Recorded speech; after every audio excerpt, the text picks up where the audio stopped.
Usually بہت پریشان ہو جاتی ہیں جب اس طرح کا کوئی بھی کریئر چوز کرنے کا آپشن آتا ہے، یا پھر اپنا شوق بھی اگر پورا کرنا چاہتی ہیں تو معاشرے کی بہت سی متس ہیں، بہت سے ٹیبوز ہیں جو ان کے راستے میں حائل ہو جاتے ہیں کہ یہ کیا کہے گا، وہ کیا کہے گا۔ اس چیز کو کس طرح کیٹر کیا جا سکتا ہے، کس طرح بہتر بنایا جا سکتا ہے؟ لوگوں کا تو کام ہے باتیں کرنا۔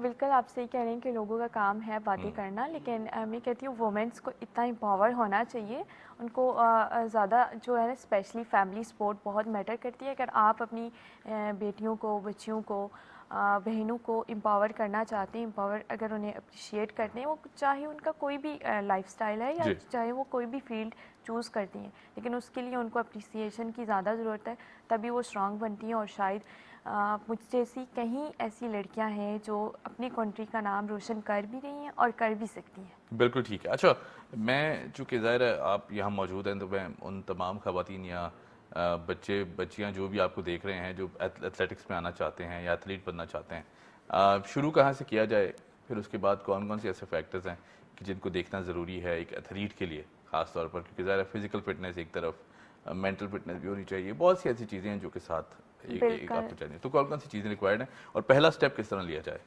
پہلا سٹیپ تو ایسے لیا جائے کہ سب سے پہلے آپ اپنے مائنڈ کو ایک نہ بتائیں کہ میں نے یہ کرنا ہے، میں نے ایتھلیٹ بننا ہے، اور اس کے لیے پراپر فوکس کریں، اس پراپر ڈائٹ لیں، پراپر ایکسرسائز لیں، پراپر ٹریننگ لیں۔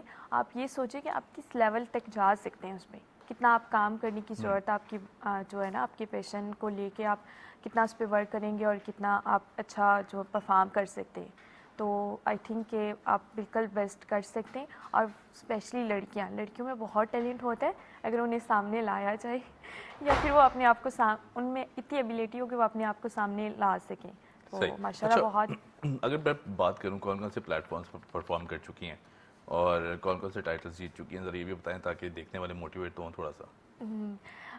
یہ تو بہت مجھے پراؤڈ فیل ہوتا ہے جب میں اپنے دیکھتی ہوں بیک اور میں نے یہ جی اچیومنٹس لی ہیں۔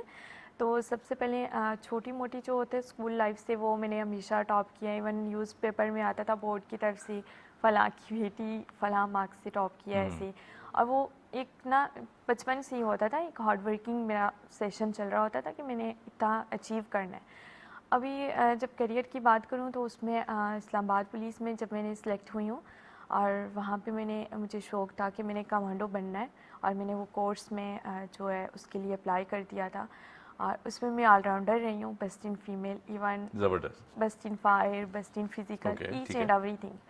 اور اس کے بعد میں نے 14 اگست کی ایک ریس تھی ہماری، جس پہ سب سے زیادہ جو تھی رننگ 51 کلومیٹر، وہ میں نے کی ہے، صحیح۔ وہاں پہ میڈل لیا ہے۔ اور بہت ساری ریسز اس کے بعد میں نے اسٹارٹ کی تھی جس میں میں نے میڈلس بھی لیے ہیں، اور فرسٹ پوزیشن کے ساتھ کیش پرائزز کافی ساری جو ہے نا اپریسیشن ڈپارٹمنٹ سے بھی ملی ہے، صحیح۔ فیملی سے بھی ملی ہے، اور لیٹسٹ جو ہے نا سب سے جو ہے اچھی بات ملی کہ وہ میں نے نیشنل ریکارڈ کیا ہے 31 دسمبر کو۔ زبردست زبردست، بالکل ٹھیک۔ اچھا، چونکہ ظاہر ہے آپ پرفارم کر رہی ہیں، پاکستان کا نام روشن کر رہی ہیں، ان تمام خواتین کو کہ جو گھر بیٹھ کے دیکھ رہی ہیں، یا لڑکیاں ہیں لڑکے ہیں جو بہت زیادہ چاہتے ہیں نا، لیکن کہیں نہ کہیں کانفیڈنس کی بہت زیادہ کمی آ جاتی ہے، اپنے اوپر کبھی کبھی کانفیڈنس اتنا نہیں ہوتا ہمارا، اور ہم کہتے ہیں کہ ہم نہیں کر سکتے، اور یہ تو ناممکن ہے۔ تو یہ ناممکن کا جو لے کے ممکن تک کا سفر ہے، اسے کس طرح طے کیا جائے؟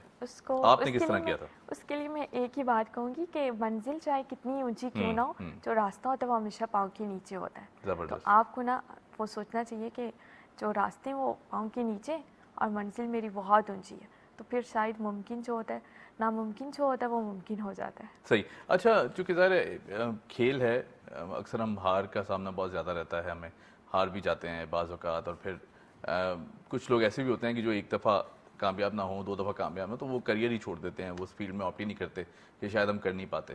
تو یہ جو ہار کے بعد جیتنے کا فیکٹر ہے، اس کو کس طرح سسٹینیبل بنایا جائے، یا اس کو کس طرح دیکھا جا سکتا ہے؟ کیونکہ ظاہر ہے اگر مسلسل ہار بھی رہے ہیں تو بھی میرے خیال کہیں نہ کہیں ہم سیکھ ہی رہے ہیں کچھ نہ کچھ۔ کیا کہیں گے اس سوال پہ؟ ایگزیکٹلی، ہار سے بندہ بہت کچھ سیکھتا ہے، لیکن بات یہ ہے کہ میں جب بھی کوئی ٹاسک لیتی ہوں تو میں اس کو پورا کرتی ہوں، میں اس میں ہارنے کا کنسیپٹ رکھتی ہی نہیں ہوں کہ میں نے صحیح۔ ہارنا ہے اور میں نے کچھ سیکھنا ہے، اور میرا ٹارگیٹ یہ ہوتا ہے کہ میں اچیو کروں اور 100% پرفارم کروں۔